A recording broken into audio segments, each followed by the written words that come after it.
Protección de la Mujer y Desarrollo Humano, PROMUDE. 1996 se crea en el gobierno del ingeniero Alberto Fujimori. ¿Y por qué se crea en este gobierno? Es porque el Perú había suscrito, como lo ha explicado ya el doctor Julio Hidalgo, había suscrito una convención muy importante. ¿Cuál es esa convención? Que suscribe el Estado peruano. ¿Cuáles son esos instrumentos? La convención que firma y que tiene sustento en la Corte Interamericana de Derechos Humanos, que es la Convención contra todas las formas de discriminación hacia la mujer, la CEDAW, y la Convención Interamericana de Derechos Humanos. Firma una serie de recursos, de documentos internacionales en los cuales el Estado peruano se adscribe su compromiso. Una convención para el Perú tiene rango de constitución, como saben los abogados, es de cumplimiento obligatorio. No es que yo ya lo firmé y ya me pasé en el país donde fue la reunión de presidentes y vengo acá y me hago loco, la loca.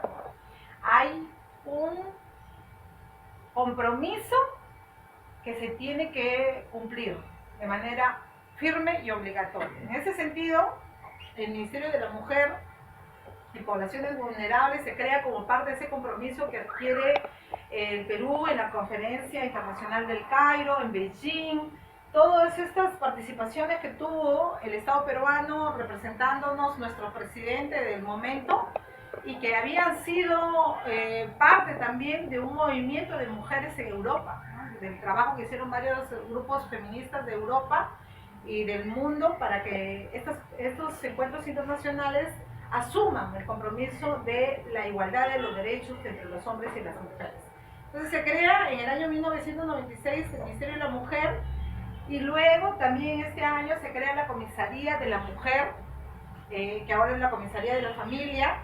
Se crea toda esta institución con todas sus normas, con la Ley de Organización y Funciones, y con toda la ley que da la estructura institucional a este importante ente que va a tener a cargo las políticas de igualdad entre hombres y mujeres, representando al Estado peruano en su máxima expresión a nivel ejecutivo, a nivel nacional.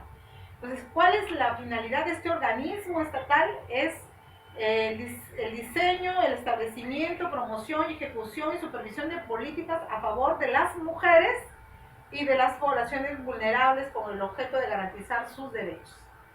Esta es la prioridad del ministerio, que no significa que sea exclusivo para estos grupos que son mujeres, niños, niñas, personas adultas mayores, personas con discapacidad.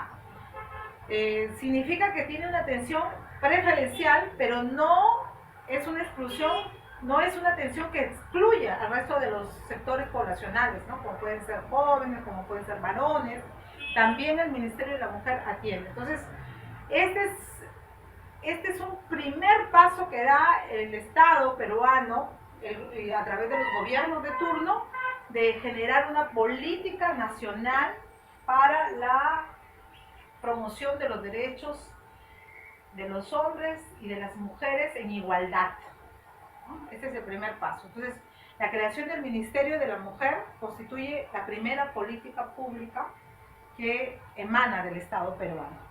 Luego vamos a ver que se dan muchas leyes, la ley de la violencia, que nunca habíamos tenido una ley de protección a la violencia hacia las mujeres dentro de la familia. Luego viene la creación del Programa Nacional contra la Violencia Familiar y Sexual, que son los centros que está conformado por los centros de emergencia mujer, etc. Han habido importantes avances, y ese es uno de los mayores avances, de las mayores expresiones de las políticas que ha dado el Estado peruano, pero se van dando otras hoy día, ¿no? Y vamos a ir identificando. Nosotros vemos que todavía subsiste esta desigualdad de género. Pese a los avances legislativos, normativos, institucionales, aún persiste esta desigualdad de género. ¿Y cómo la evidenciamos? Porque puede decir, hay desigualdad de género, sí, pero ¿cómo la medimos? ¿Cómo la observamos? ¿No? ¿Cómo vemos si esto existe en la realidad? ¿Cómo lo cuantificamos? ¿Cómo lo evaluamos? A través de lo que nosotros llamamos brechas de género. ¿Qué es una brecha de género? Es la diferencia que existe entre los hombres y las mujeres al acceso de los recursos, al acceso de la toma de decisiones, al acceso de los servicios, al acceso de sus derechos. Esa diferencia que se da de acceso a sus derechos, a las oportunidades, a las responsabilidades, es lo que nosotros llamamos brechas de género. Y vemos que según el informe de desarrollo humano de Naciones Unidas, que incluye el informe global de brechas de género del año 2016, donde se fueron examinados 144 países, se encontró que los países han cerrado en promedio el 96% de su brecha en salud y el 95% de su brecha en educación. Entonces, ¿qué quiere decir esto? Que ya hoy día podemos decir que ya casi no hay diferencia en el acceso a la educación de los hombres y las mujeres. Antes, por ejemplo, veíamos que las mujeres solamente terminaban primaria el 50% de las mujeres, mientras que los varoncitos terminaban la primaria el 90%. O sea, había una brecha enorme. Hoy día se ha subido y casi la diferencia es de 95-96% en un punto. Se va logrando la igualdad de acceso a la educación. Y lo mismo vamos a ver en la salud, ¿no? Eso lo vamos a ir viendo luego en detalle. Entonces, también constatamos que hay un avance importante en la brecha de la participación política de las mujeres. Porque antes veíamos que la participación política de las mujeres era cero. O sea, las mujeres estaban en cero y los hombres en 100% porque ocupaban todos los cargos políticos de representación. Pero hemos visto que las mujeres van subiendo y hoy día representan el 23% de los cargos políticos, ¿no? En el Congreso 23, 25, 27%, esos son los porcentajes que han observado en las últimas elecciones. Entonces, ¿de cuánto es la brecha? A ver, porque eso lo tenemos que ir manejando. ¿Cuánto? Si nosotros hablamos de que la participación de los varones está en el orden del 100% y de las mujeres del 23%, ¿de cuánto es la brecha de participación política? 77%, ¿no? Así, a eso es la brecha de género de participación política. Mira, así tenemos que, los técnicos hablamos así, ¿no? Ya no hablamos, porque por ejemplo, hoy día pues lo que hemos visto en esto que ha suscitado el Mandil, hay mucha ignorancia, que a mí me da mucha pena porque encuentro gente que incluso ha trabajado en Naciones Unidas, que ha ganado premios, reconocimientos, que tienen maestría, que tienen doctorado, que tienen, que son abogados, que son doctores, y hay mucha ignorancia respecto a eso. Entonces, cuando nosotros hablamos, mientras esa brecha subsista, por ejemplo, si hablamos de participación política, hay desigualdad de género en el ámbito de la participación política, ¿no? Porque la participación política tiene que ser accesible, tiene que ser igualitaria para hombres y para mujeres independientes. No hablamos de los partidos políticos, porque eso de los partidos políticos es otra cosa. Los colores políticos son otra cosa. La participación política de la mujer todavía está en un rango de bajo, ¿no? Todavía está en un rango que ni siquiera podemos decir que ni siquiera llega al 30%. No ha llegado en ningún momento al 30%, a pesar que tenemos la ley de cuotas.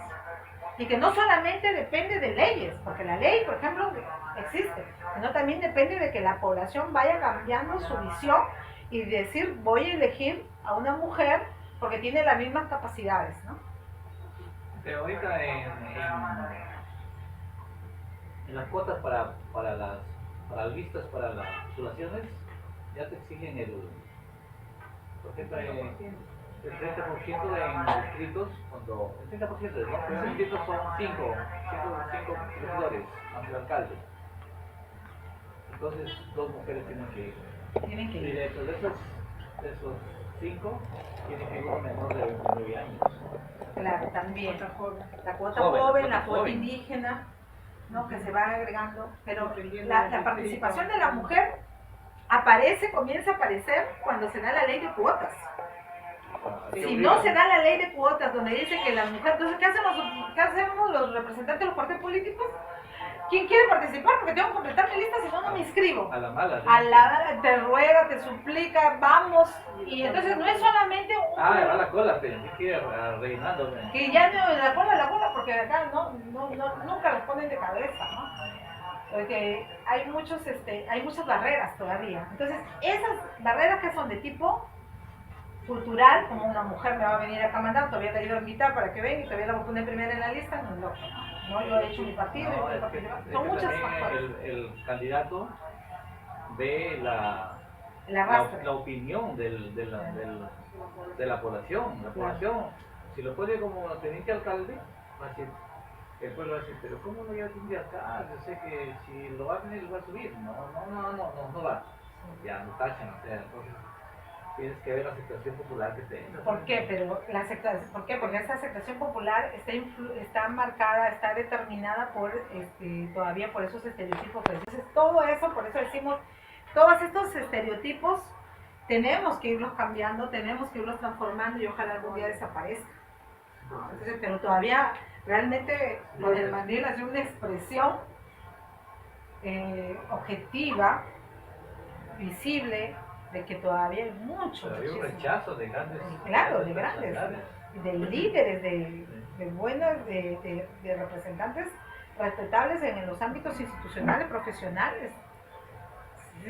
O sea, no es que tampoco tengamos que enfrentarnos, sino que eso para nosotros nos dice en qué nivel estamos, ¿no? De trabajo en igualdad de género, hay mucho por hacer.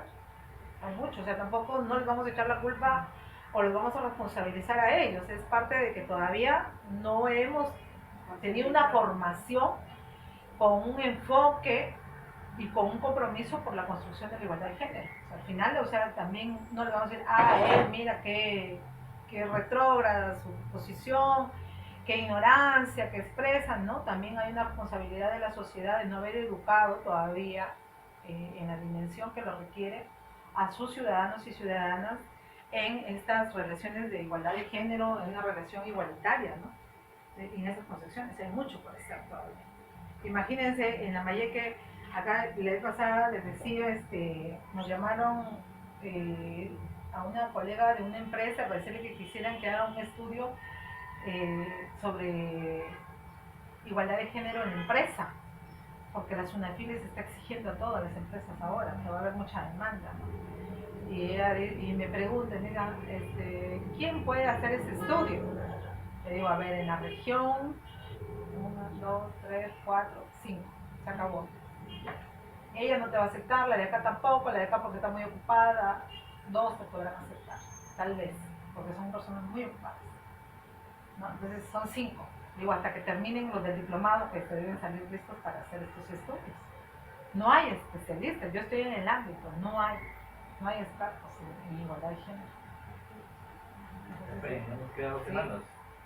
No, y ahora vamos a hacer eso porque se viene, como te digo, el enfoque de género. Ahorita el Estado está invirtiendo, ha multiplicado por 10 el presupuesto del Ministerio de la Mujer y va a haber mucha demanda, ¿no? Para poder incorporar, no solamente el Ministerio de la Mujer, a la policía, al sector trabajo, para transversalizar el enfoque de género.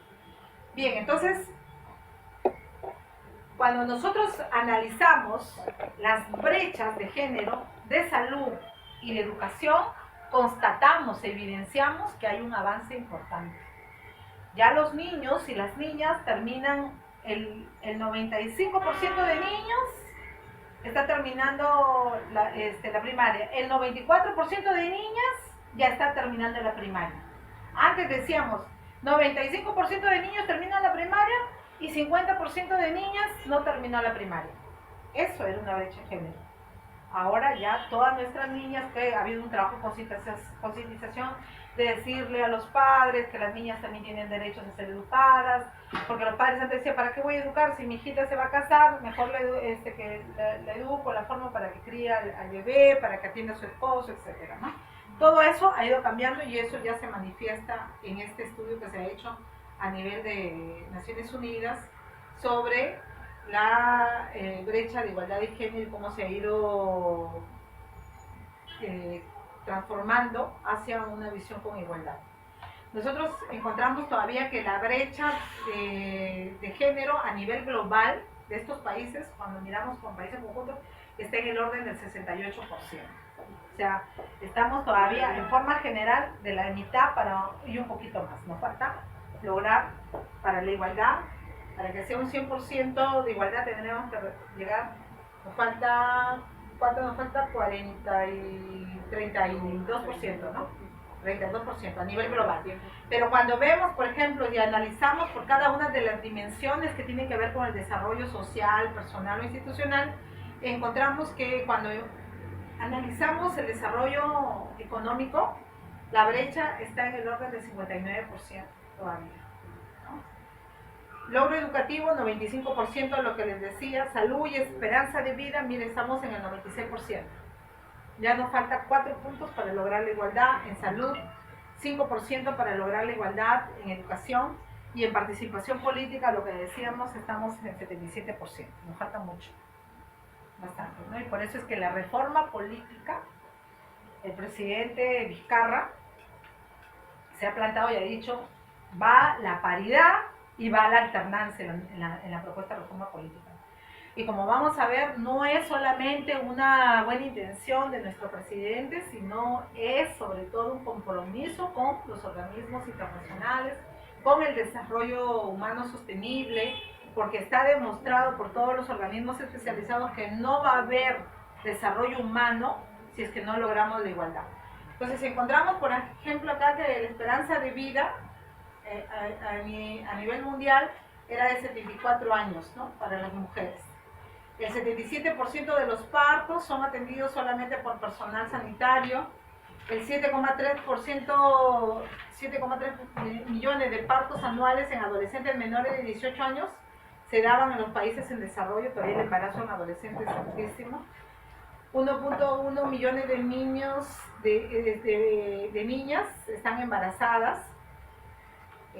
Encontramos pues que existe todavía una desigualdad salarial del 23%, ¿no? A nivel mundial, porque a nivel de nuestro país está en el orden del 30%. ¿Qué quiere decir? Que los hombres ganan 30% más que las mujeres. Todavía ahí, eso se llama una brecha, la brecha salarial.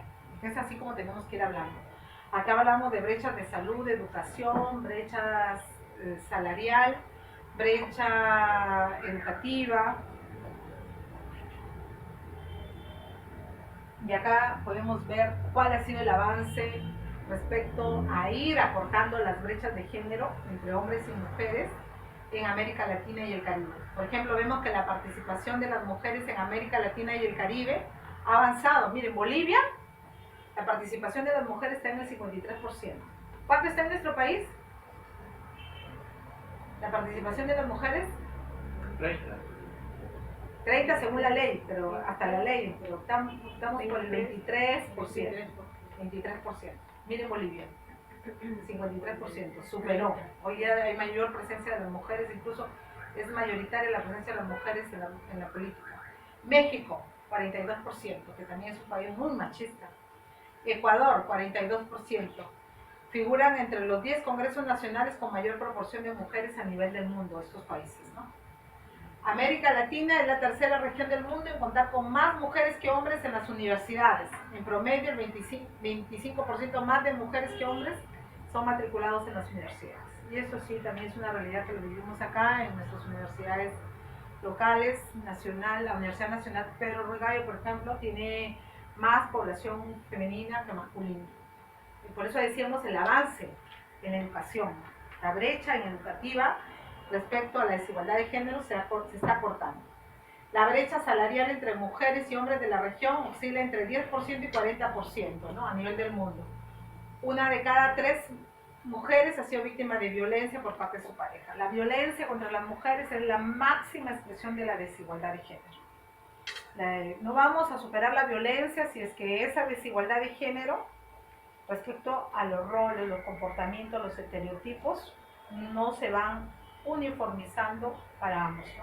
No queremos volverlos, ya les vuelvo a señalar, hombres a las mujeres o hacer de las mujeres varones, si no queremos igualdad de derechos, igualdad de oportunidades. Entonces, mientras no cambiemos los roles, los estereotipos, los comportamientos, las actitudes, la violencia va a persistir.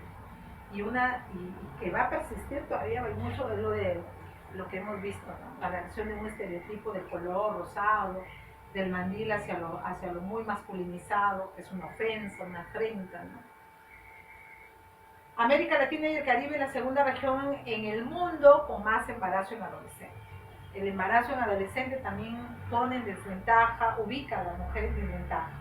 Además, las complicaciones del embarazo, del parto y del puerperio figuran entre las 3 primeras causas de mortalidad de las mujeres. Un embarazo a temprana edad, cuando los órganos y el funcionamiento biológico de un ser humano, de un adolescente, todavía no ha culminado, no se ha completado, la pone en alto riesgo. El útero de la mujer se termina de formar hasta los 18 años, 19 años.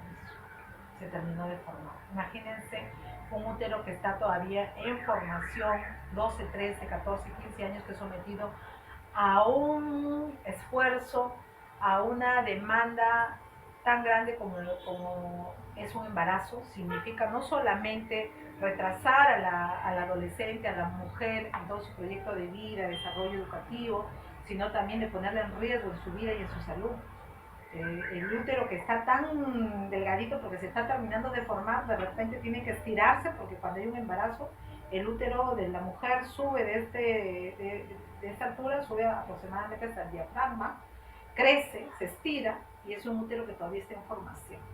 Entonces eso hace que nuestras niñas, nuestras futuras mujeres ciudadanas, crezcan y vayan desarrollando también su organismo ya en desventaja, porque lo someten a una tensión, a una función para la cual todavía no se ha preparado plenamente y totalmente, ¿no? Entonces, eso va a significar que luego pueda tener algún tipo de enfermedades, algunos tipos de patologías, etc. Entonces, vemos cómo las complicaciones después del parto, puerperio, figuran entre las primeras causas de mortalidad de 15 a 24 años, ¿no? Entonces, ¿quiénes en salud, quiénes tienen mayor riesgo de enfermar por su misma constitución biológica y sexual? Son las mujeres, ¿no? Por el embarazo.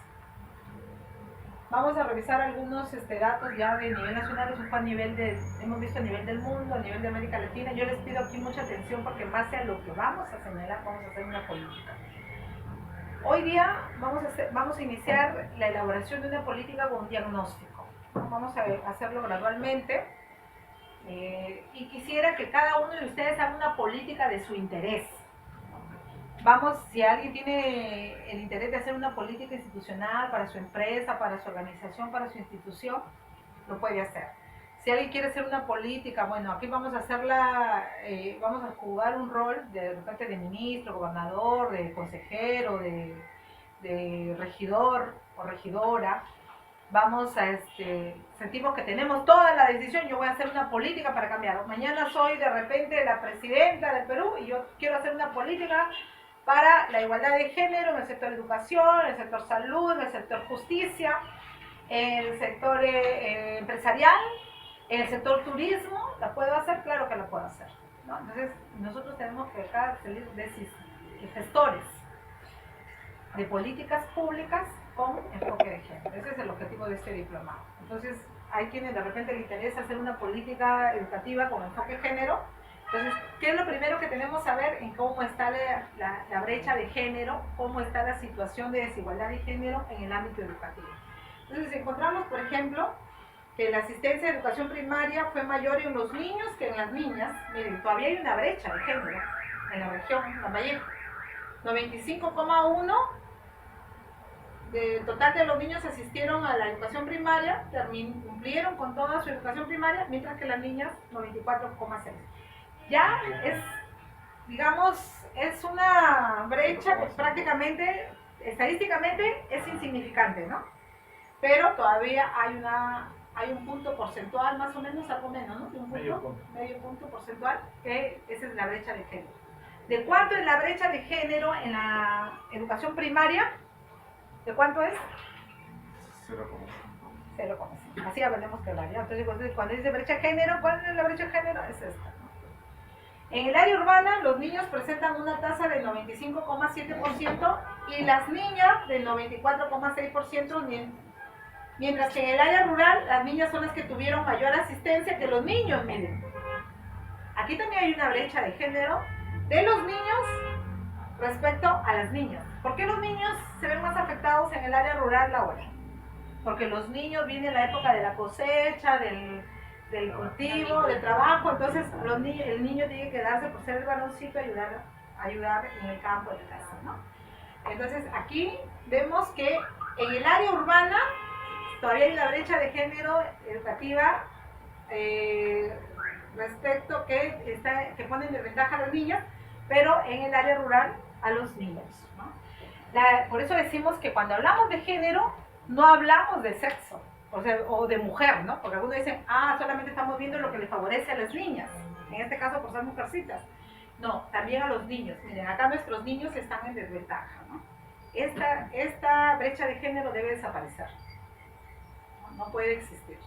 Y tenemos que trabajar. Claro, es mínima. Si nosotros revisamos los datos anteriores, esta brecha era mayor, eran tasas diferentes, abismales, entre uno y otro género, y otro sexo. Respecto a la asistencia escolar de la población de 12 años en educación secundaria, vamos a ver también que también se ha ido acortando esa brecha de género. Respecto al porcentaje de la población rural femenina con edades de 15 a 19 años que tenía al menos primaria completa, creció de manera importante. Más del 88% para las mujeres y 90% para los hombres en ese mismo año. En educación secundaria vamos a ver que en la zona rural ya casi se prioriza al varoncito, ¿no? Que sigue estudiando, que continúe estudiando. Por lo que no existe una brecha de género estadísticamente significativa, no es significativa la diferencia estadísticamente hablando, ¿no? Pero socialmente siempre va a ser importante, aunque sea 0,4%. De la misma manera, si vemos la asistencia escolar de la población de 12 a 16 años de edad en secundaria, vemos que las mujeres asistieron en un porcentaje de 81,5%, mientras que los hombres 80,6%, ¿no? En educación secundaria. Entonces nosotros acá vemos que también existe todavía una brecha de género, no solamente entre ambos sexos, sino también respecto al índice que deberíamos lograr, porque debería ser 100% en ambos casos, ¿no?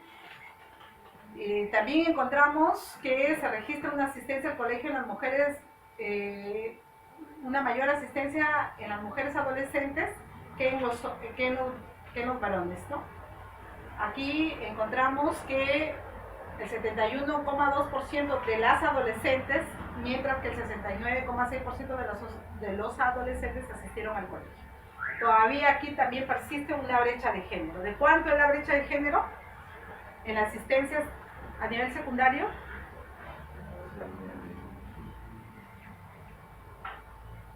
1,6.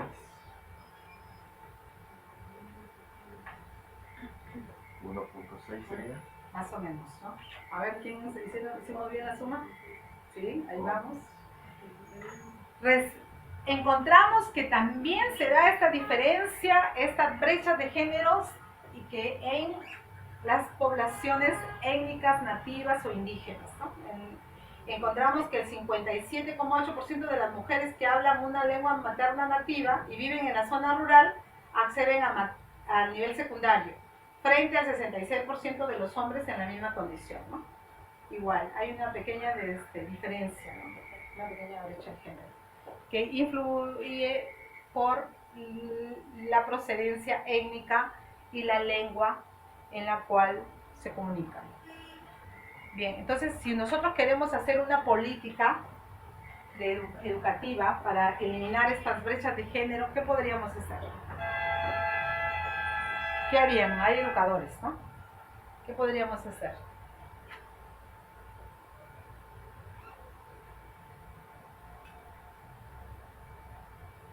El analfabetismo. Cuando observamos la brecha de género entre la población que no sabe leer ni escribir observamos que en el 2018 la tasa de analfabetismo nacional se ha reducido a 6,4%, 6,5%. Pero la mujer que vive en zonas rurales sigue siendo más afectada con la posibilidad de acceder al sistema educativo, ¿no? La tasa de analfabetismo va por el 14,4% en las mujeres, ¿no? Y sobre todo que tiene mayor incidencia, esta tasa alta en Huancavelica, Purímac, Ayacucho, Puno y Cusco, ¿no? Que son los departamentos con una mayor tasa de analfabetismo. Y cuando observamos los varones, la tasa de analfabetismo de los varones está por el 9%. Hay una brecha también, ¿no? Buenas tardes. Cuando vemos el atraso escolar, ¿no? Que significa los niños que a la edad que les correspondía acceder al sistema educativo no tuvieron la oportunidad de hacerlo, ¿no? ¿Cómo encontramos esta situación? En el 2018, el 30,7% del total de niños y niñas de 6 a 11 años del área rural que asisten a nivel primario lo hacen con un grado menor al que les corresponde por su edad. Igual vamos a ver en el nivel secundario, donde el 30,1% de las adolescentes, hombres y mujeres que asisten a la escuela lo hacen con un grado menor al que les corresponde a su edad. Vemos que el atraso escolar de la misma manera afecta más a las adolescentes que a los adolescentes, ¿no? Y en salud. Bueno, entonces, ¿qué políticas públicas podríamos hacer para superar estas brechas que existen a nivel educativo respecto a la tasa de asistencia? Vamos a ver también la tasa de permanencia, la tasa de culminación de la educación primaria y secundaria. ¿Qué políticas públicas podemos ir aplicando? Alguien lo puede tomar, ya lo va a ir tomando para elaborar una política pública en este ámbito educativo. Vamos a hacer ese ejercicio.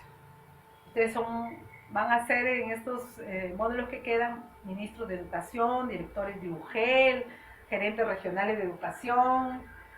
En eso se van a convertir porque ustedes en algún momento van a asesorar también a estos decisores de políticas.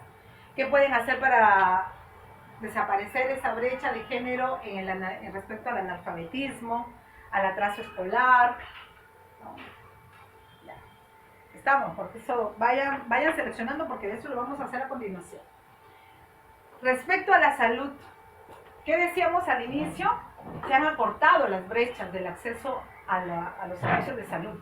Estamos por el 95%, 96%. Hombres y mujeres ya casi de manera igualitaria acceden a los servicios de salud. Pero todavía hay un gran problema que tenemos para lograr que esa brecha de género se reduzca en el sector salud o en la salud de los hombres y las mujeres. Y es un problema que afrontamos a nivel nacional y que tiene que ver con el embarazo adolescente. El embarazo en nuestras niñas a temprana edad, ¿no? Que significa un grave problema. Entonces, ¿qué podemos hacer para evitar que nuestras niñas y niñas se vean expuestas a esta situación de alto riesgo para su vida, para su salud y para el desarrollo de su proyecto personal o familiar?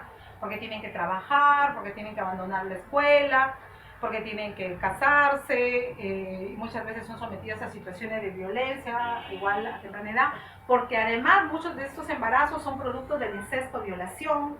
Entonces, ¿qué política pública podríamos hacer para aliviar este problema de salud que todavía enfrentan nuestras adolescentes y que las ponen en riesgo y en mayor situación de vulnerabilidad, ¿no? Ahí tenemos el embarazo en adolescente, que significa una situación de pobreza también para el futuro de esta adolescente, de esta niña. Encontramos también que las infecciones de transmisión sexual, el VIH, también expone más a las mujeres que a los varones. Encontramos, por ejemplo, que en el 2018 el 61,3% de la población masculina y el 65,6% de la población femenina se encontraba afiliada a un seguro de salud, ¿no? Pero cuando revisamos estos seguros de salud, ¿qué encontramos? Que las mujeres acceden a los seguros públicos, mientras que los hombres tienen mayor presencia en los seguros privados. Cuando revisamos a dónde acuden más las mujeres acuden más a los servicios públicos, mientras los hombres se van a las clínicas, a los servicios privados. Cuando hacen uso, ahí hay una diferencia que también tenemos que resolver. Eso no puede persistir. O sea, nosotros como sociedad no podemos aceptar que, por ejemplo, el hombre tenga mayor acceso o un mejor acceso a los servicios de salud de mayor calidad, de mayor costo, mientras que las mujeres tienen que hacer uso de los servicios de salud de menor costo o los servicios públicos, que generalmente y muchas veces, lamentablemente, no son muy eficientes, ¿no? Entonces, aunque ahora, si vamos a los dos, estamos en crisis ahorita, ¿no? Porque uno va a la clínica si parecen hospitales públicos ahora, ¿no? Entonces, ¿qué vamos a hacer para aliviar el problema todavía del seguro? Sigue siendo un problema, el aseguramiento, ¿no? Para las mujeres y para los hombres. El tema de las infecciones de transmisión sexual, ¿no? Y eso se da en todos los sectores, ¿no? Por ejemplo, a veces decimos, no, las infecciones de transmisión sexual es para las personas que son promiscuas, para las personas que ejercen la prostitución. Sin embargo, encontramos que precisamente por esos comportamientos machistas que el hombre tiene que tener una vida sexual activa, muchas veces sin cuidado, luego termina generando infecciones de transmisión sexual a su pareja. Y estos casos, por ejemplo, yo los he visto en casos incluso de médicos, ¿no? Que no tienen ni cuidado, no toman las precauciones, no previenen, no se cuidan. Imagínense en el resto de la población. Entonces, ¿qué podemos hacer ahí, no? Y terminan afectando la salud de sus parejas, novias, enamoradas, esposos. Entonces, ahí podríamos hacer otra política pública. Son los sectores claves, ¿no? Salud, educación, porque sin salud y educación no vamos a lograr tener un bienestar aceptable, calidad de vida, para poder generar los cambios que necesitamos para lograr el tan ansiado desarrollo humano sostenible. Y otro de los elementos importantísimos que señala Naciones Unidas, el Banco Interamericano de Desarrollo, el Banco Mundial, los países no van a desarrollar si no hay una participación equitativa, igualitaria de hombres y mujeres respecto al ejercicio del poder, respecto a la representación política en la sociedad, en los órganos del Estado, ¿no? Entonces, ¿por qué? Porque ahí se toman las decisiones. ¿Por qué debemos estar hombres y mujeres, ambos representados, ambos participando en los espacios de decisión política? Porque las visiones, los problemas, cómo se viven, cómo se sienten, son diferentes y ambos tienen que estar ahí representados. Y si no logramos esa representación igualitaria en estos espacios de toma de decisiones, tampoco vamos a lograr el desarrollo. Por eso el presidente Vizcarra ha sido tajante y contundente. La paridad va, la alternancia va, las mujeres tienen que tener presencia, y es el primero, bueno, ya en el gobierno de Ollanta Humala, también tuvimos un gabinete paritario, que por segunda vez lo hemos tenido en el gobierno del presidente Vizcarra, donde hemos tenido 50% de ministras y 50% de ministros, ¿no? No es porque querramos las mujeres, sino que tiene que haber una representación. Y ya el otro tema es la calidad de la representación, porque dice, pero ¿para qué las mujeres? Si igualito no funciona bien el sistema o no hacen una buena gestión. Igual los hombres no lo hacen, ¿no? Entonces, no se trata del tema de la eficiencia, el tema del conocimiento, de la experiencia o de la capacidad de gestión es otro tema. Lo que nosotros tenemos que apuntar es que haya representación igualitaria de los dos sexos o géneros. Entonces, para eso existen dos estrategias para la participación política, ¿no? Para poder lograr esa representación política plena, que son la paridad, es decir, 50%, 50%. De hombres y 50% de mujeres en todos los espacios de toma de decisiones. Uno va a un consejo municipal y encuentra 2 regidoras, ¿no? El resto regidores. Uno va al consejo regional, hay 3 consejeras creo que hay, y el resto varones. Cuando debería haber 50%, 50%. Al margen de los colores políticos, ¿no? Pero tiene que haber esa representación equitativa, igualitaria, se llama paridad. La paridad, como las cuotas, son mecanismos que nos permiten ir avanzando en igualdad, ir logrando la igualdad. Si no se hubiera dado en nuestro país la ley de cuotas, no hubieran mujeres en el Congreso. Si no se hubiera dado la ley de cuotas, no encontrábamos a esas 3 regidoras, 3 consejeros, no se diera, porque con las justas logramos esa representación por la ley de cuotas. Tenemos que tener lo que, y siempre debe ser que haya 50% de ministras, tiene que haber 50% de gerentas, tiene que haber 50% de directoras, de congresistas, tiene que haber, miren, en Bolivia, como les he enseñado, les he mostrado, Bolivia, ¿cuánto tiene de representación de mujeres en el Congreso? 53 es el modelo a nivel del mundo ahora. Bolivia, con Evo Morales.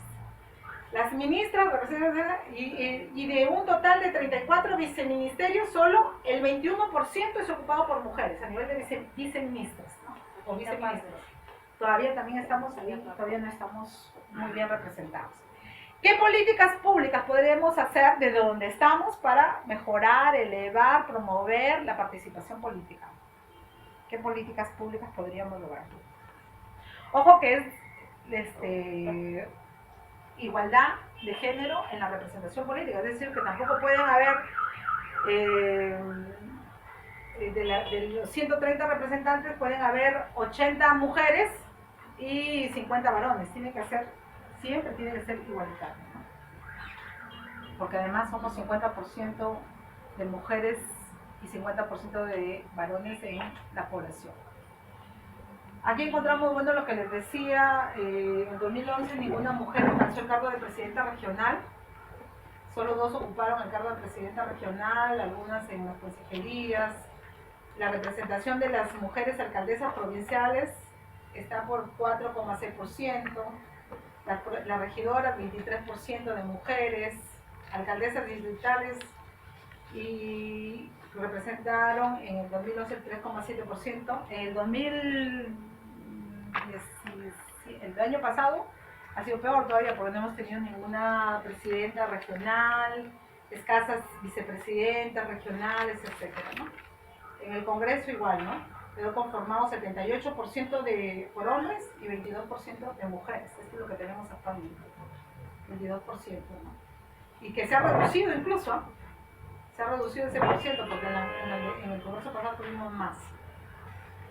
En las elecciones de 2016, de los 1.518 candidatos inscritos, el 61% fueron hombres y el 40%, 39% fueron mujeres. Ya esto lo han visto, ¿no? Los instrumentos que sostienen, acá ¿cuáles son los instrumentos que sostienen, que respaldan estas políticas públicas? ¿Cuáles son esos instrumentos?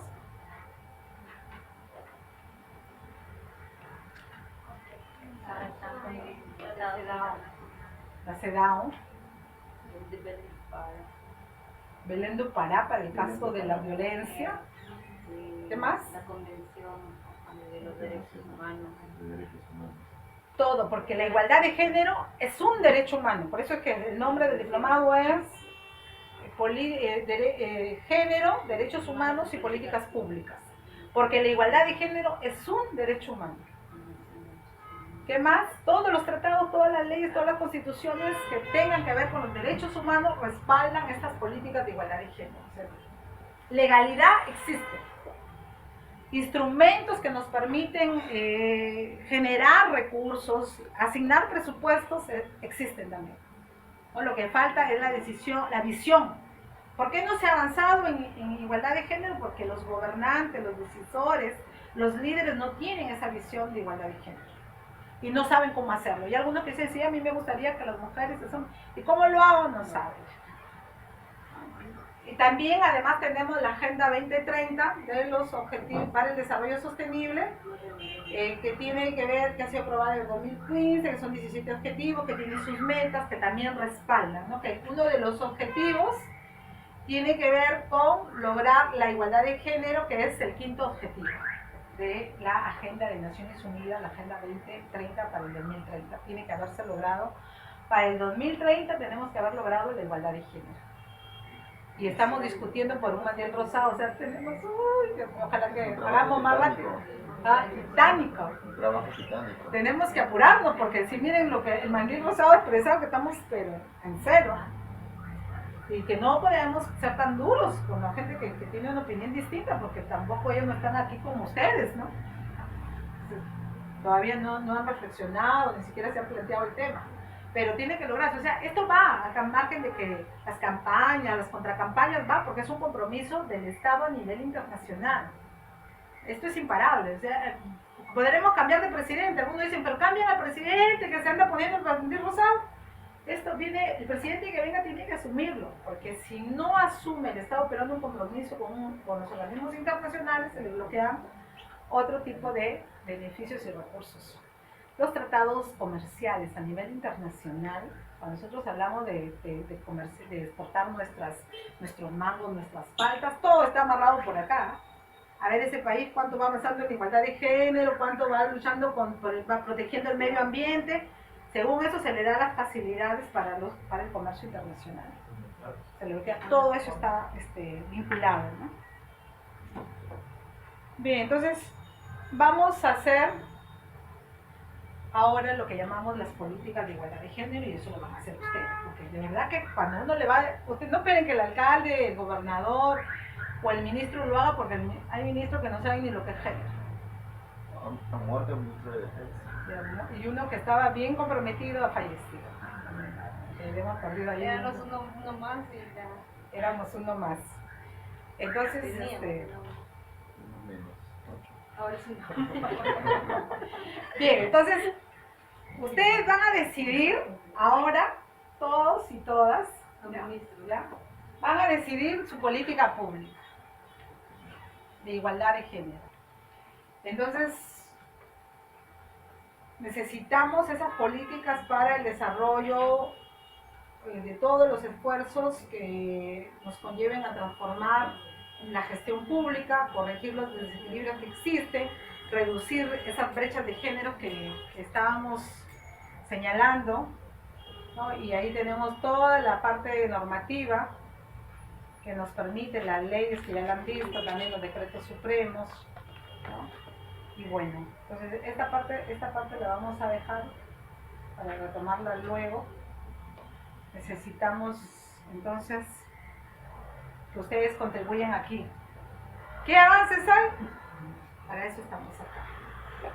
Como les decía, en la región creo que hay cinco personas que están capacitadas, preparadas, ¿no? Yo quería poder pasar quienes están preparados, capacitados para poder trabajar proyectos de igualdad de género. Hay 5 en la región. Cuando salgamos de acá, hablamos 20 más, ¿no? Bien, entonces, ¿empezaron?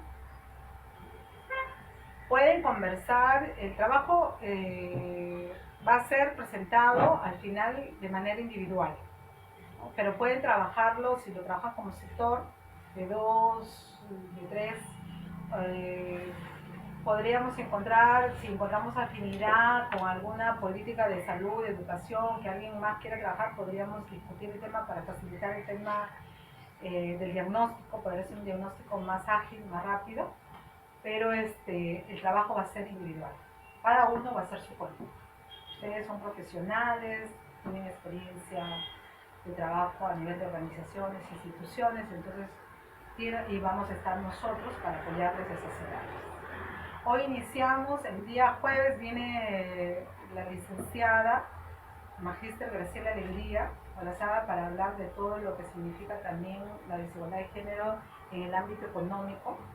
Y nosotros continuamos luego con la elaboración de la política y terminamos con un debate.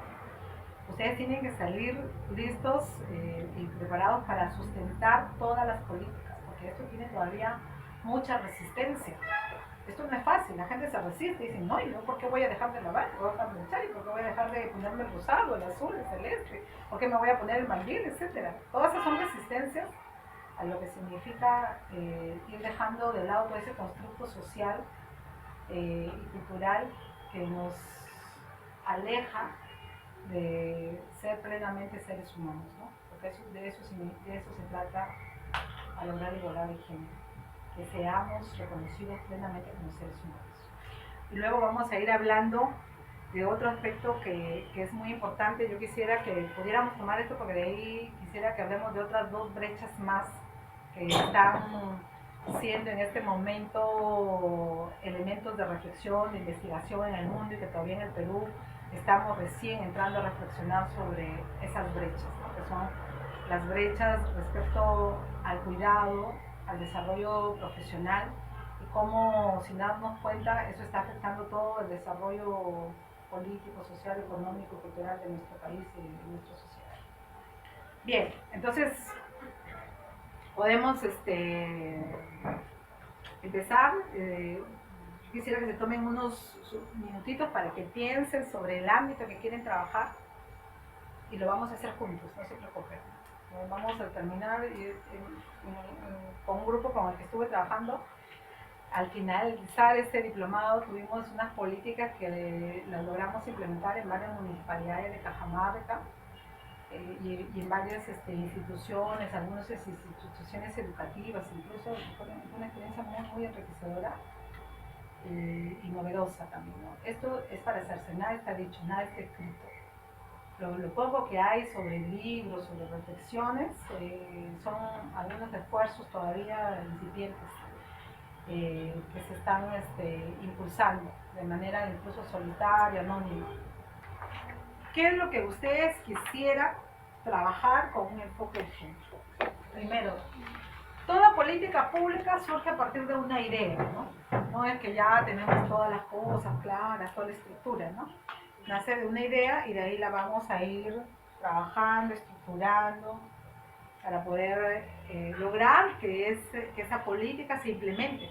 Y ojalá podamos alcanzar como instituto una política al gobierno regional, a la municipalidad, a la UGEL, a la GRER, al Ministerio de Educación, no sé.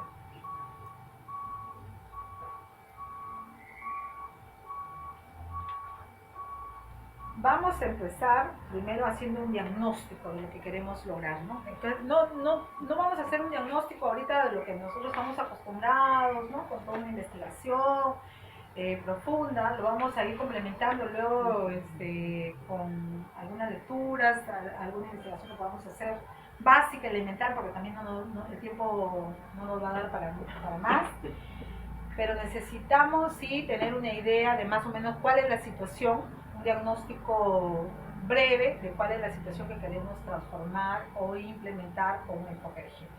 Eso sí, necesitamos en el ámbito educativo, en el ámbito de justicia, en el ámbito de la administración, ¿no? En todos los ámbitos del género no hay espacio neutro donde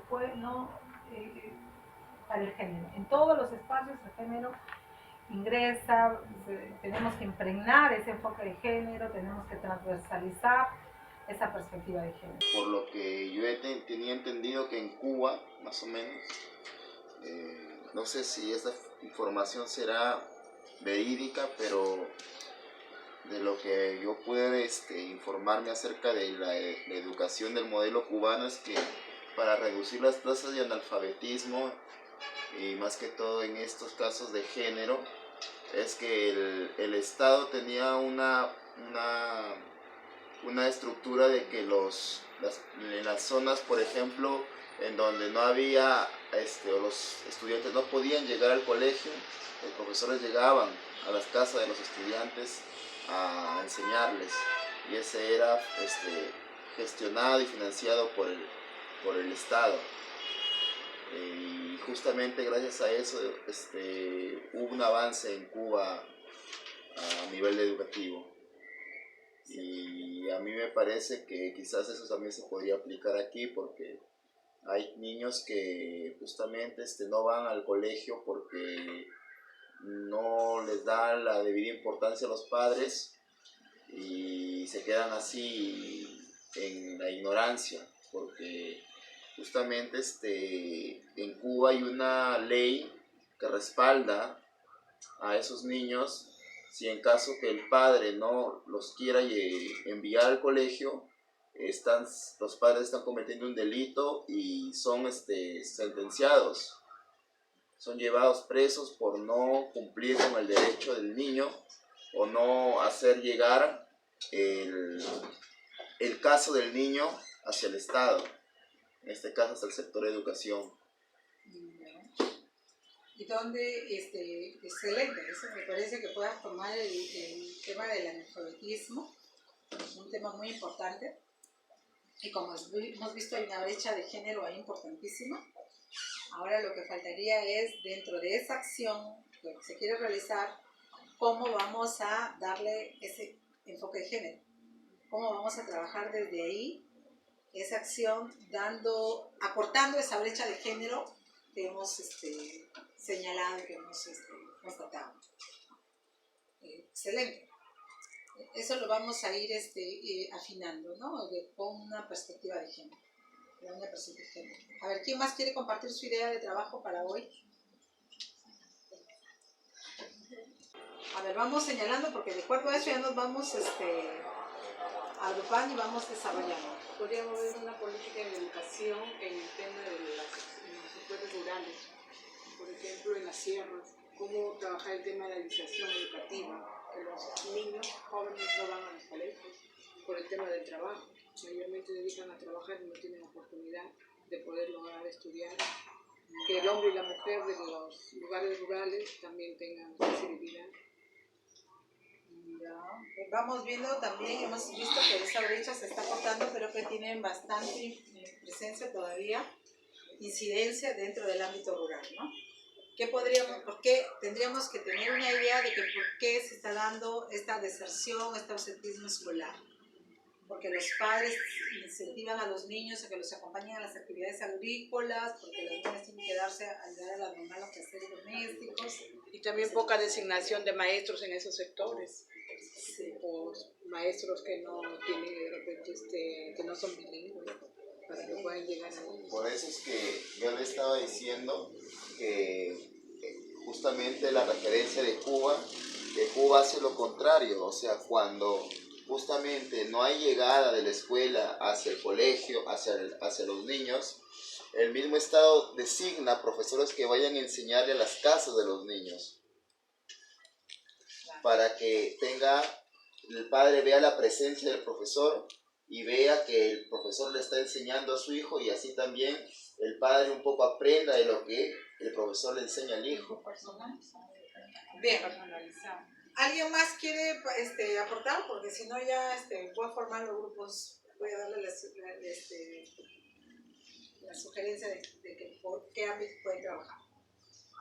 Yo creo que, Claro. bueno, no sé si será político, ¿no? Pero mi aportación sería como, por ejemplo, en el ámbito laboral, de la iniciación que usted dice, no existe esa posibilidad de un puesto de trabajo para un profesional. Por ejemplo, existen instituciones donde, si estamos hablando de que es igualdad de género, ¿por qué todavía aún se tienen al margen de poder contratar, si son mujeres, de no contratar a un profesional que es varón? O sea, no discernimos en esa parte. Si es mujer, tiene que ser específicamente una mujer para que pueda estar a cargo de un puesto de trabajo. Me imagino que puede haber una igualdad, ¿no? Si estamos tratando que sea igualdad de género, empecemos ya desde la escuela, y desde la escuela estamos tomando ese punto que no tomamos en la parte, y muchas veces el profesional se siente incompetente por su simple hecho por su sexo, que es, no puede trabajar en un puesto que le demanda de acuerdo a la profesión. Sobre el ámbito laboral. Sí. Bueno, también el tema de las adolescentes que salen embarazadas y dejan de estudiar, ¿no? Una política que las pueda ayudar, pero con el cuidado de tampoco caer en el otro extremo, ¿no? De decir, bueno, me conviene embarazarme porque me van a facilitar muchas cosas, ¿no? Entonces, pero sí hay adolescentes que pueden llegar a embarazarse y desde ahí se llegan a truncar todas sus expectativas, posibilidades y oportunidades. Más o menos enfocándolo en ese extremo. Embarazo en adolescente. Educación. Tenemos en el Consejo Regional, el BORE. Tenemos en el sector laboral, Salud. ¿Qué más? Claro, pero para transformar todas esas áreas tenemos que empezar en transformar la educación, ¿no? Colocar en la currícula, trabajar todas las temáticas con enfoque de género, empezar desde un nivel inicial, trabajar con docentes, estudiantes, con padres. Está el gobierno regional, está, mira que se pueden hacer políticas. Del gobierno nacional. ¿Qué más? Desde todos estos sectores, salud, educación, laboral, la participación política nadie le está tomando, no les gusta, Desde el gobierno regional, desde la educación, desde el sector laboral, desde la salud y la participación política, vamos a hacer políticas públicas. Entonces se van a constituir 3, 2, 5 grupos. ¿Ya? Y vamos a trabajar un diagnóstico para elaborar una política pública. Se adscriben. A ver, ¿quién quiere, quién está en educación? Me parece que sí. Ya. A ver, van con nuestro colega, ¿su nombre? Ángel Álvarez. Ángel Álvarez, van con él. Quienes van a trabajar desde el gobierno regional con nuestro colega Chirinos, José Chirinos, y nos está faltando la parte de justicia. Buenas noches, compañeros. El grupo ha trabajado el tema de lo que es cargos políticos, brecha de género en lo político y en lo laboral. De toda la problemática que vemos en los cargos políticos que asumen los representantes del gobierno regional, tenemos dentro del diagnóstico general del 100% de cargos políticos, de consejeros regionales, del gobierno regional, el 30% está representado por mujeres. De ese 100% de asesores y asesoras del gobierno regional, del GORE, solo el 10% está integrado por el sexo mujer. O sea, una representante de asesora mujer. Y esa representante asesora mujer es asesora de una consejera mujer. No vemos ningún consejero, ningún asesor mujer de un consejero varón. Del total de gerentes y gerentas que ocupan cargos políticos de confianza en el gobierno regional, solamente un 15,4% está representado por mujeres. De 13 gerentas regionales, ¿no? Solamente el 15,4%. Doctora, compañeros, buenas noches. Ante el problema descrito por nuestra compañera respecto a las brechas en cuanto a lo político y lo laboral en el gobierno regional, hemos creído, para seguir una secuencia metodológica, hemos planteado el problema. Entonces ahora tenemos el planteamiento del problema. Nos hemos planteado como problema de qué manera podemos transformar la idiosincrasia social respecto al ejercicio de los cargos públicos representados por mujeres en el GORE.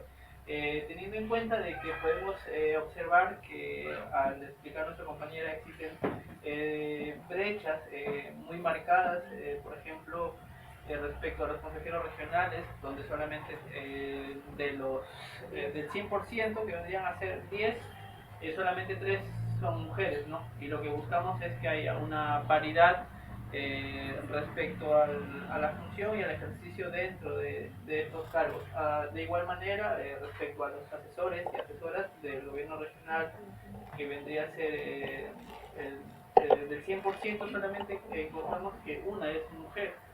Y de igual manera, respecto a los gerentes que ocupan cargos públicos, solo el 15,4% está representado por mujeres, vienen a ser solamente 2. A continuación, mi compañero les va a explicar la política pública que hemos planteado. Bueno, buenas noches ante todo. Conversando con los colegas acá, con los amigos, hemos tratado de ver cuáles serían los métodos para poder dar solución a estos problemas, ¿no? Uno de ellos sería, ¿no?, por ejemplo, las capacitaciones que se puedan dar en cada institución con relación a la ideología de género, que es importante saber cuáles son las obligaciones y derechos que tiene el hombre y la mujer, partiendo de ahí, porque Si nosotros vemos más que todo cuál es la importancia del hombre y dejamos al lado a la mujer, nunca vamos a poder cambiar esa política. Primero, entonces la capacitación es importante en cada institución. Y segundo, como estamos viendo con relación al GORE, las ordenanzas regionales. Es importante que los representantes de la región tengan conocimiento y tengan sepan la importancia que es la mujer en una institución pública, ¿no? Esos dos más que todos, como iniciar el estudio de este problema, hemos enfocado en estos dos puntos, pero me supongo que ya con las conversaciones que tengamos posteriormente vamos a tener más lineamientos al respecto. Gracias. ¿El grupo alguna pregunta? Ahora sí. Primero preguntas. Carlos, en primer lugar, al grupo que ha hecho una buena iniciativa, ¿no? Pero ahí dice que del 100% de asesores, el 10% de asesores son mujeres. Y una mujer es la asesora de una consejera. Yo creo que los consejeros, ellos llevan su asesor de confianza, entonces creo que ahí también no podemos somos injustos también de decir que los varones son más y las mujeres tratamos, ¿no? Porque el consejero dice quiero que sea mi asesor, ¿no? Entonces esa consejera ha sido conveniente que una mujer sea su asesora y ahí está. Y los demás son varones, bueno, llevar pues, también su personal de confianza, porque prácticamente son cargos de confianza, ¿no? Y por eso se ve esa cifra pequeña ahí aparentemente de no participación, ¿no? Esa era mi observación en el buen sentido de aprendizaje, ¿no? Claro, muy interesante, muy interesante. Claro, eso, o sea, justamente cuando nosotros nos planteamos en el grupo, o sea, la realidad problemática respecto, porque estos son cargos de confianza, ¿no? Entonces, por eso precisamente nuestro problema dice cómo cambiar esta idiosincrasia social, o sea, esta cosmovisión, que por ejemplo, digamos que usted mañana más tarde puede ser alcalde y de repente usted dice, yo quiero que mi gerente sea un varón, porque quiero que sea un varón, simplemente. Pero entonces por eso es que nosotros queremos cambiar esa cosmovisión, esa percepción, desde un enfoque de género, ¿no? De tal manera que también, no sé, hay mujeres, o sea, acá que están en la capacidad de asumir un cargo de confianza, un cargo político, ¿no? Donde haya una paridad para que podamos de alguna manera contribuir a erradicar este problema tan sentido que tenemos. Desde mi punto de vista, felicitarles el hecho de querer cambiar la perspectiva de la gente. Bien es cierto, pues, ¿no? O sea, si no nos dan la oportunidad a nosotras las mujeres, ¿cómo es que sabemos que podríamos llegar a ser buenas asesoras, ¿no? Si no nos están brindando esa oportunidad, y por eso quizás muchas veces ni siquiera pues pensamos en esos cargos, ¿no? Por eso aprecio mucho la idea de ese planteamiento, de esa política, creo. Bien. ¿Preguntas? Ahí nomás agregar, entonces, si vas a trabajar todo un programa de capacitación, primero tienes que comenzar por la sensibilización, ¿no? Entonces, porque esa es la idea, pues, ¿no? Si tú quieres cambiar toda una estructura mental que tenemos, entonces la sensibilización va a ser muy importante, ¿no? Si no, no vas a cambiar nada, ¿no? Eso básicamente nos faltó plantearlo, sí habíamos pensado en sensibilizar, ¿no? Para poder aprobar, ¿no? este programa de capacitación y esta ordenanza regional, porque esta ordenanza regional podemos plantearla a corto plazo con el tema de los asesores, mitad mitad, y con el tema de gerentes que son cargos de confianza, mitad mitad, ¿no? Pero si bien es cierto ahí lo que dice la compañera, tiene que ver mucho con la meritocracia que no se está tomando en cuenta, ¿no? O sea, si bien es cierto, la mujer también tiene esas oportunidades de hacerlo, pero ¿por qué no le damos esa oportunidad, no? Entonces, ¿por qué los cargos de confianza no se está respetando esa meritocracia, ¿no? O los perfiles que deben tener para asumir ¿no? Porque las mujeres tienen esa oportunidad de hacerlo y no se le da esa oportunidad. Por eso, como usted dice, es sensibilizar Claro, ya a la población sensibilizar, de la importancia, lo que decía, de la importancia de la mujer, de la responsabilidad que la mujer tiene ante la sociedad también, porque siempre hablamos de trabajo, no, prefiero un hombre porque es más vivo, se la sabe todas, la mujer es muy más, tímida, más redes, así es, más frontal, No, entonces por cambiar ejemplo, esa ideología, ¿no? Ese modo de pensar, ¿no? Yo he tenido jefas mujeres y yo he respetado más a una jefa mujer que a una jefa hombre, así es. Es cuestión ya de cada uno, ¿no? De cómo tú mantienes ya tu línea, ¿no? Profesional, ¿no? Ya depende de cada uno. Perfecto. Un aplauso para el grupo. Gracias. Buenas noches a todos y todas. En este caso, nosotros nos toca hablar acerca de lo que es el ámbito laboral, ¿no? Y quisiera contarles acerca de un caso muy particular que para nosotros hemos tomado este casito, hemos tomado porque se llegó un caso muy particular, ¿no? El que les habla, ya no me conocen, soy psicólogo y en un proceso de selección de personal. Yo trabajo mucho en selección de personal, trabajo mucho en la parte organizacional, pero cuando me fui a presentarme lo que es, también trabajo en la parte clínica, pero cuando me fui a presentar un trabajo donde solicitaban a un psicólogo, directamente decía, en el anuncio se solicitó un psicólogo, no daban una referencia acerca de sexo, ¿no? Y cuando fui a presentar ese trabajo, pues automáticamente vieron lo que es, como se dice, ¿no? La brecha, que dijeron, no, solamente yo quiero lo que era colegio para mujeres, no, yo tan solamente quiero a una psicóloga que sea mujer, un psicólogo que sea mujer, no, más no un hombre. Y particularmente yo me sentí mal, ¿no? Aparte que yo manejo que es selección de personal, para mi parecer no fue la forma como te lo puedan decir directamente, ¿no?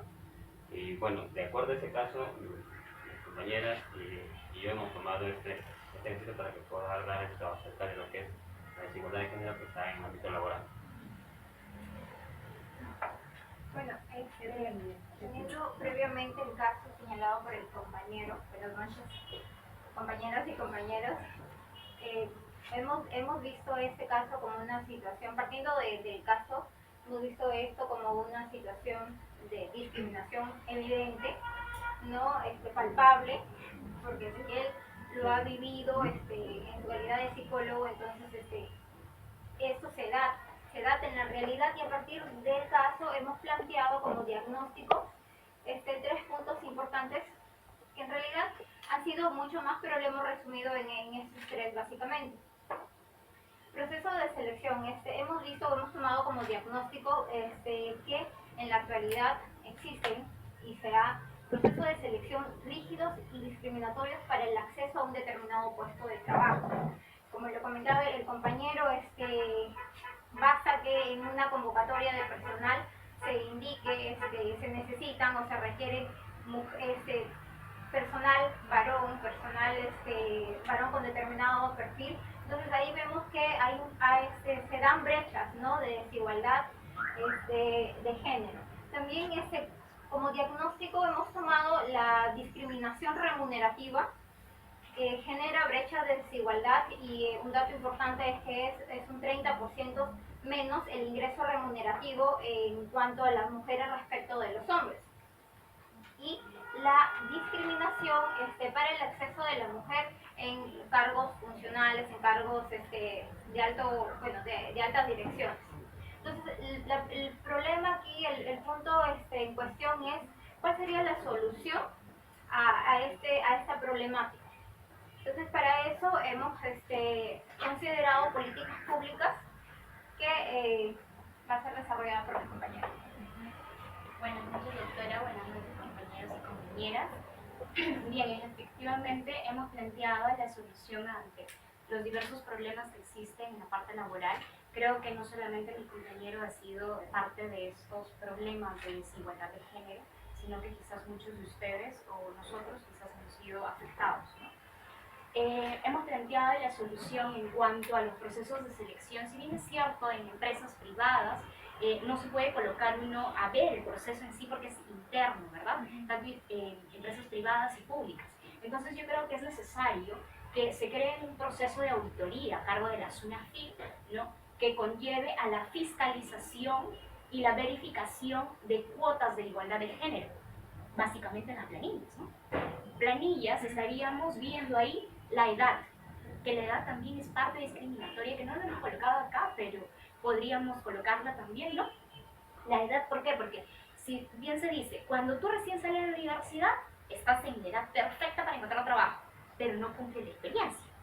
Y cuando tienes la experiencia, ya tienes la edad que no es para ese puesto, ¿no? Entonces, o sea, esto se ve en el Perú, realmente, ¿no?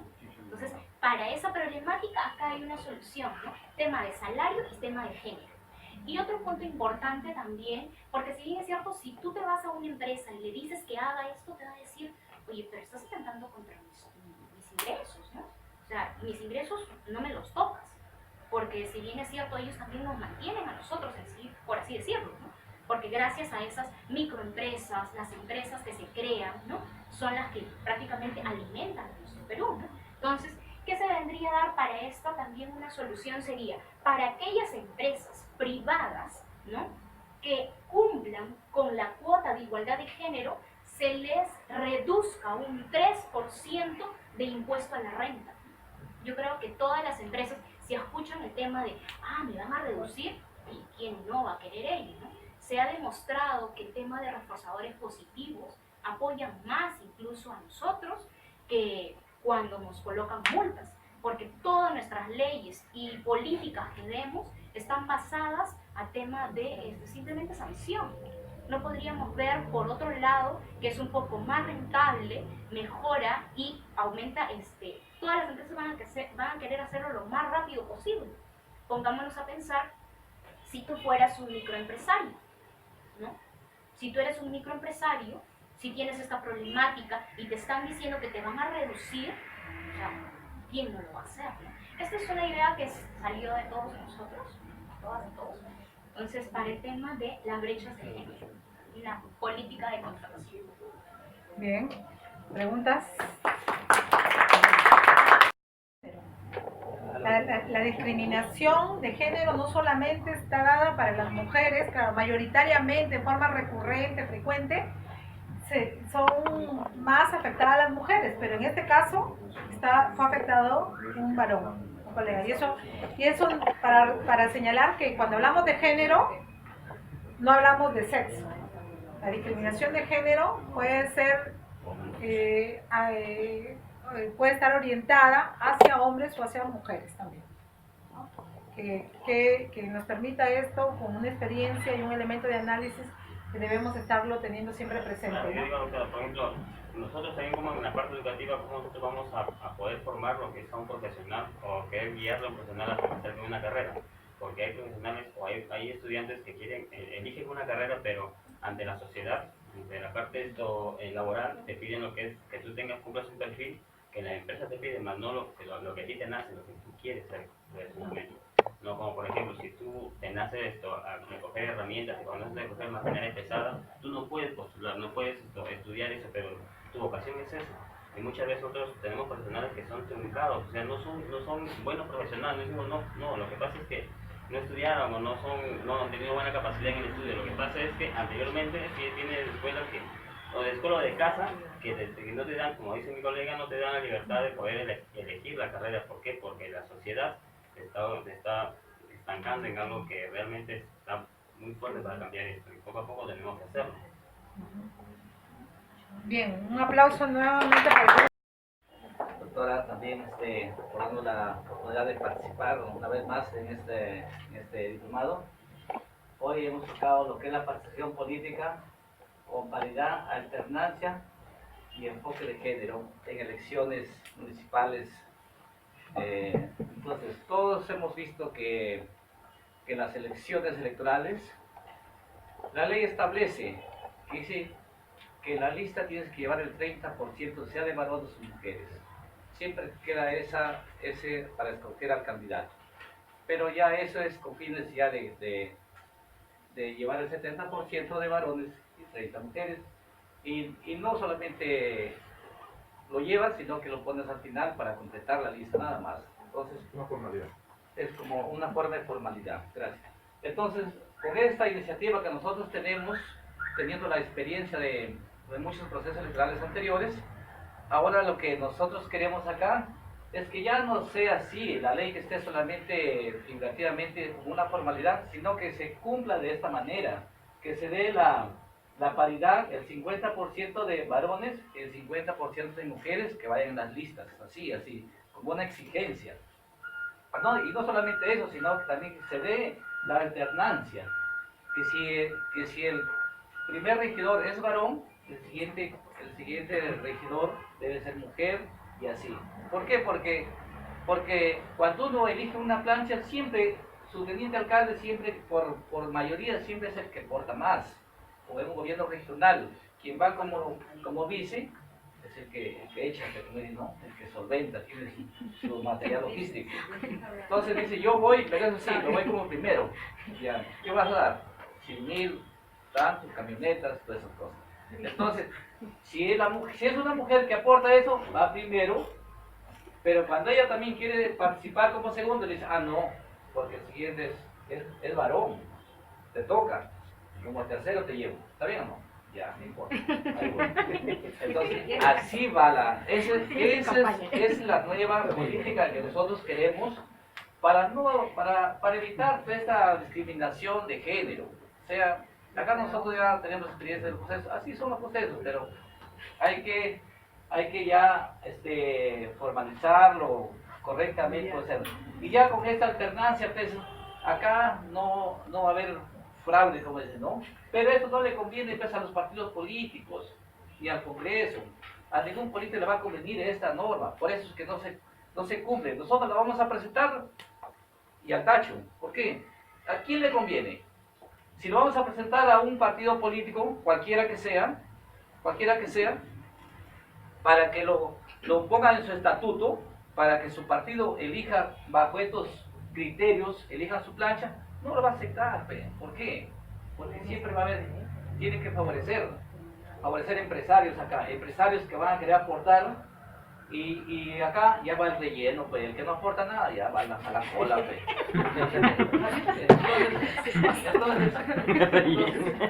Entonces, ¿por qué queremos hacer esto? ¿Por qué? Porque la equidad de género es un derecho humano.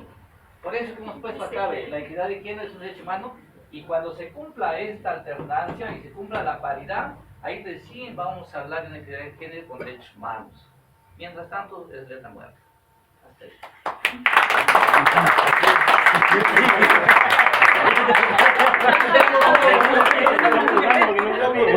¿Qué marcamos? ¿Qué marcamos? ¿Qué marcamos? A ver, preguntas. Podría crear un nuevo partido político con ese enfoque de género y sería un boom. Me llamaría la atención. En realidad los partidos políticos, como su derecho y su facultad de democracia interna, deberían incorporarlo en sus estatutos. Los partidos políticos no deberían esperar que venga una ley del Congreso. Se supone que ellos son los que van a generar los grandes cambios y transformaciones cuando lleguen a ser gobierno o como parte de la sociedad civil, y no deberían esperar una ley, deberían adelantarse a las leyes, ¿no? A propósito de las normas, doctora, quería también el conocimiento de todo el grupo.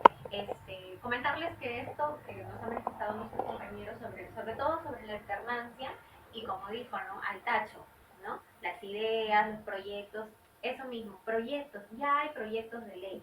¿Desde qué año creen que está el proyecto? No solamente es un proyecto, por decirlo, que se ha gestado de acá, como nosotros, ¿no? Que buscamos, que estamos viendo la realidad, que palpamos la realidad, sino ha sido gestado tanto por el Jurado Nacional de Elecciones como por el Ministerio de la Mujer.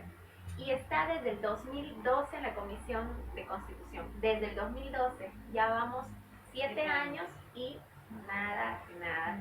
¿En qué andará eso en letra muerta, no? Así que estamos con la esperanza de que ojalá se den, ¿no? Y veamos cómo se implementan. Sin embargo, hay legislación comparada, ¿no? De otros países, Chile, Bolivia, que creo que eso nos va a permitir tener buenas referencias para ver cómo se ha ido implementando, ya que nuestro Perú, nuestro sistema, ¿no? Legal sobre estos temas de alternancia, no tenemos absolutamente nada. Estamos sí en proyectos, pero no en leyes para ejecutarse. Todavía desde el 2012. Bien, un aplauso para el grupo.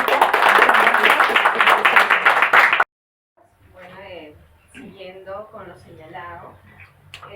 Respecto al diagnóstico situacional, nosotros nos hemos enfocado más que todo al analfabetismo femenino. ¿Y esto a qué se debe? Si bien puede ser un tema trillado, es un tema que hasta la fecha, lejos de erradicarse, se va soportando con los años. Es decir, el tiempo transcurre y se sigue asentando pese al avance de la tecnología, pese al avance de la educación, de la concientización en los diferentes aspectos. El analfabetismo femenino se está soportando. ¿Y esto a qué se debe? Más que esto, es más que todo en una zona rural, sobre todo en el sector sierra, ya que acá hay una igualdad en cuanto a la educación. No pasa lo mismo en el sector rural. Es decir, que si yo tengo que mandar a mi hijo o a mi hija a estudiar, yo voy a optar en principio por mandar al varón, ya que se tiene esa idea equivocada y que ya todos conocemos, que se debe erradicar, pero no se hace hasta la fecha, de que la mujercita es más útil para que haga los quehaceres de la casa, para que ayude a la mamá, y porque finalmente que estudie o que no estudie no va a cambiar mucho las cosas, puesto que de servir en casa a los hermanos y a los padres va a pasar a servir al marido y a los hijos. Esto también se pone en evidencia cuando existe educación, cuando existen niños y niñas que tienen que pasar o que viajar 1 o 2 horas de sector a sector, entonces también en esos casos optan por mandar al varoncito. Entonces, en esos detalles es donde se evidencia que no existe una igualdad de género, que el tema de educación, que es un tema fundamental y que se debe tratar y que es en donde a criterio del grupo nacen todos los problemas, porque en la medida que una persona tenga más educación, en la medida que una persona conozca más, entonces más va a buscar el fortalecimiento de sus capacidades. El gran problema que existe es que existe mucha ignorancia, y mientras más ignorancia hay, menos desarrollo. Y la ignorancia siempre se va a enfocar o siempre va a traer como consecuencia problemas, por ejemplo, de analfabetismo. Lo ideal es que no exista analfabetismo. O sea, en principio, eso es a lo que debemos aspirar. Pero además de que existe analfabetismo, el analfabetismo se orienta más en las mujercitas. Entonces, en las mujeres, en las féminas. Entonces, ¿esto por qué? Es una mentalidad. Me voy a centrar en señalar el problema.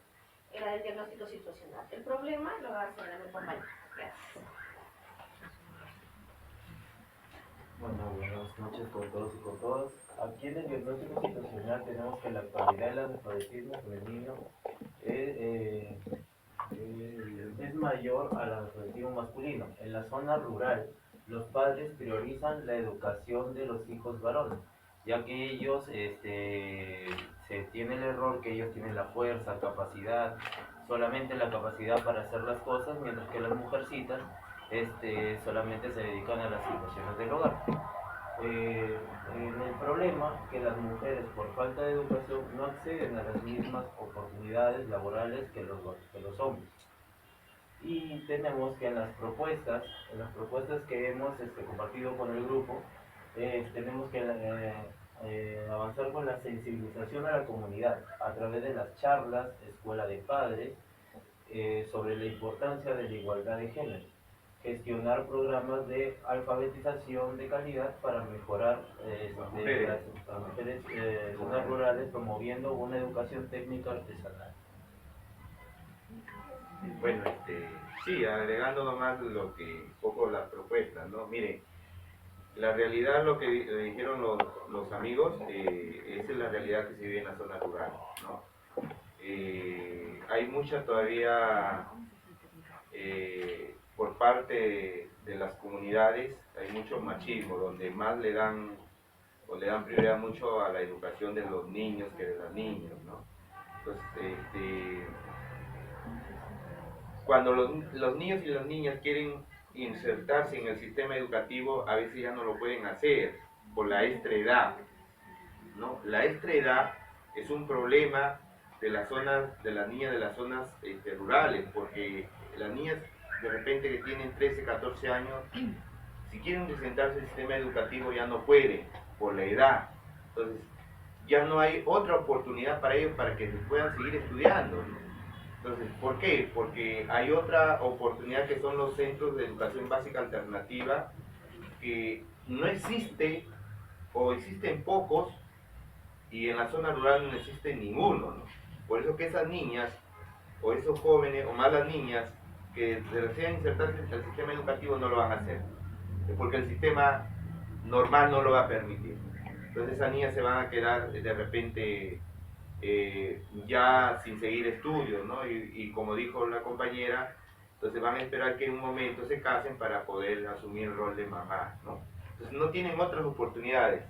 Entonces, lo que estamos proponiendo de repente, y que es parte de la política educativa nacional y que está contemplado en el Proyecto Educativo Nacional 2021, entonces es un poco gestionar esos programas de alfabetización en zonas rurales, pero dando mayor énfasis a la participación de la mujer y sobre todo darle una educación técnica para que pueda insertarse al mundo laboral, y eso es lo que está faltando. Por eso que nosotros estamos proponiendo que esos programas de educación básica alternativas para jóvenes de esta edad sea acompañado de una educación técnica productiva, como eran los colegios anteriormente, ¿no? Los jóvenes o las personas que estudiaban en colegios agropecuarios salían con un técnico agropecuario que les permitía insertarse al mundo laboral, ¿no?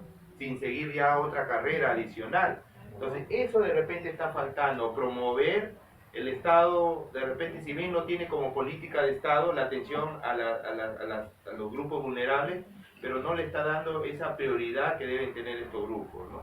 Y sobre todo las niñas, que son las más afectadas en las zonas rurales. Hay muchas desigualdades en las zonas rurales. La niña no tiene oportunidades que tiene un niño en las zonas rurales, ¿no? Entonces uno va y la mayor cantidad de personas analfabetas en las zonas rurales son las niñas, ¿no? Porque no tienen esa oportunidad.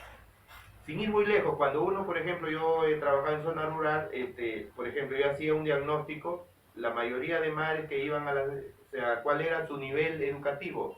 Algunas hasta segundo de primaria y algunas habían terminado con la justa el nivel primario. Secundario para ellas no existía, ¿no? Y eso se sigue dando, ¿no? Entonces el Estado tiene mucho que trabajar acá. Creo que la sociedad civil, por eso que una de las propuestas o políticas que nosotros estamos considerando como sociedad civil o como grupos organizados, un poco es trabajar la sensibilización, ¿no? En esas comunidades, para un poco ir cambiando esa mentalidad que tanto queremos que se vaya erradicando, ¿no? Que las niñas y los niños tienen las mismas oportunidades en un mundo en el actual, ¿no? Entonces, sí,